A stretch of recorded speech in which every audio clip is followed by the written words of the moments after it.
Aditya Bardia. I'm an attending physician at Massachusetts General Hospital, Cancer Center, Harvard Med School, Boston.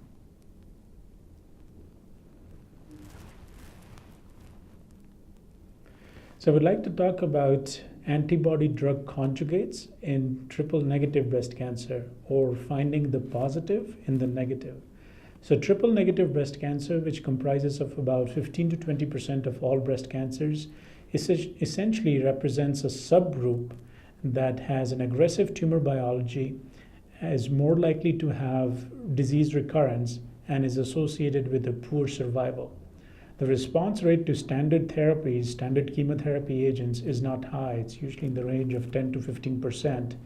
And the overall survival of someone with metastatic breast cancer is usually in the range of a year or two. So there's clearly an unmet need to do better. So today I presented results from two studies looking at antibody drug conjugates in triple negative breast cancer. One looking at a drug called glamatumomab that targets GPNMB in triple negative breast cancer.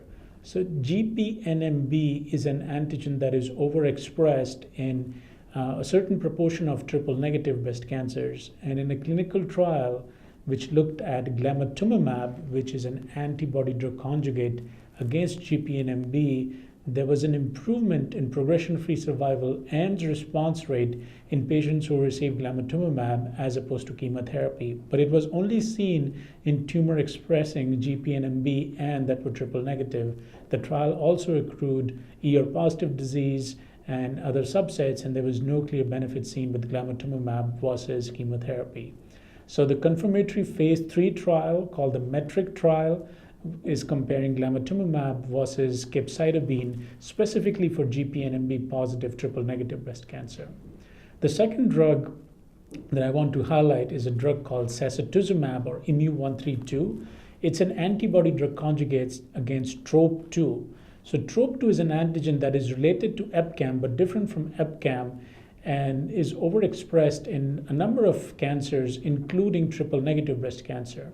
In a phase 1, phase 2 clinical trial that enrolled patients with metastatic triple negative breast cancer who were heavily pretreated with a median of 5 prior lines of therapy, in that refractory population, a response rate of 30% was seen with sacituzumab, or IMU-132.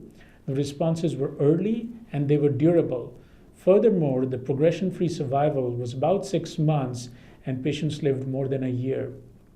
So essentially, the response rate and survival was almost double as opposed to what one would anticipate with standard therapies.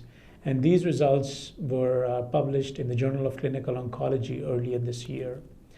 For that trial, the protocol was modified to enroll patients who had certain tumor characteristics as well as prior treatment history, the results of which are awaited, and also a phase 3 clinical trial looking at sacituzumab versus standard of chemotherapy is being launched this year. And hopefully these drugs would change the landscape, and management of triple negative breast cancer would help us find something positive in this disease and would lead to better outcomes for our patients who definitely and clearly need better therapies for this aggressive disease.